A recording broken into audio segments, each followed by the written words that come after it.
Let's go find us some Comanches. They were easily found. Rusty saw the horse herd first.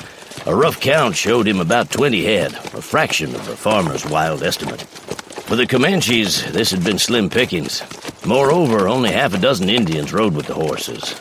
Rusty suspected the raiding party consisted of considerably more, but the others were probably away looking for additional horses.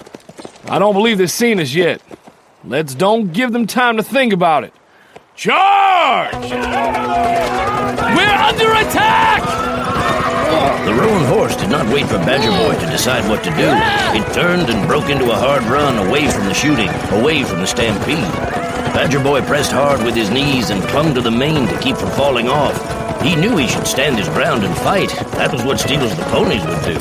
But he had no control over the horse. He freed his grip on the mane and brought his bow down from his shoulder, drawing an arrow from the quiver and fitting it to the string. He found a white man target coming up swiftly beside him.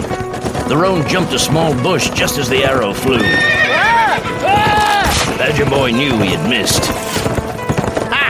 You see how that little Indian boy missed me? Rusty saw an Indian cut in from behind, war club swinging. He was riding straight for Hoskins. Hoskins, watch out!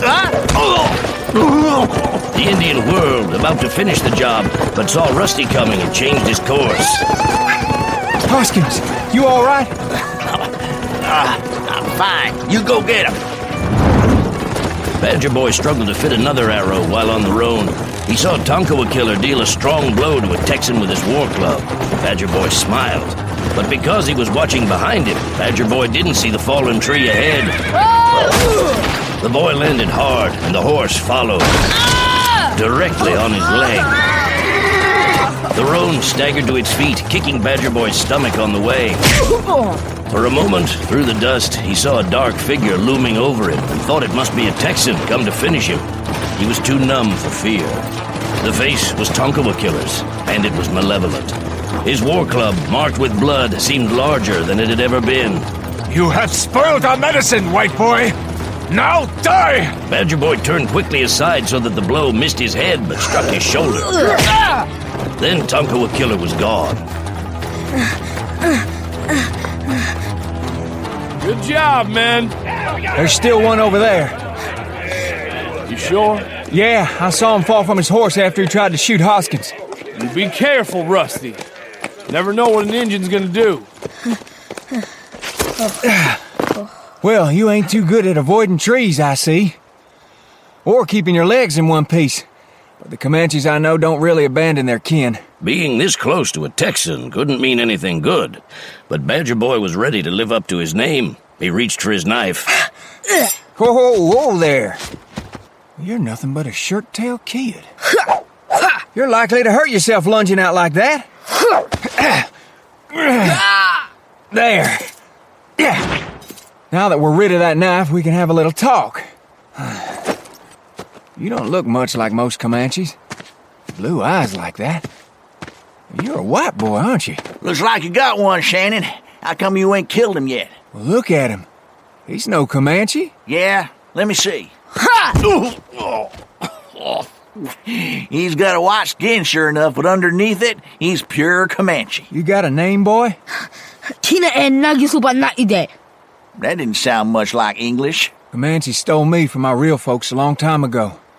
Like as not, that's what happened to him. Yeah, maybe so, but raise a dog pup with wolves and you can never get the wolf out of him. Better if he was to die right now. But he won't, not unless a broken leg can kill him. They've turned him into a savage. I could have been where he is if Mike Shannon and the preacher hadn't grabbed me. Well, the way I heard it, the Comanches didn't keep you long enough to hurt you much.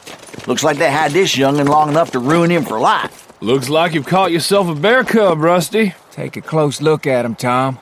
He's white. Remind you of anything, preacher? Yes. Reminds me of you, long time ago back at Plum Creek. But you were a lot younger than this. Do you speak English, son? Do you have a name?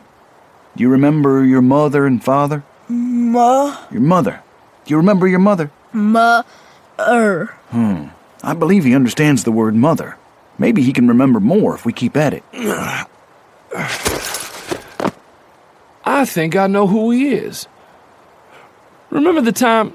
Preacher, you were there too. Rusty, when we trailed after Comanches, you had taken a woman and a boy. That was before the war started. We found the woman dead, but we never did find the boy. She'd been butchered and scalped. I'm never gonna forget the sight. I'd ministered to the family, even baptized their baby boy. Their name was Pickard. I even remember the name they gave their boy, Andrew. They called him Andy. Andy Pickard. Andy. Then he's the one we hunted for but never found. Looks like it.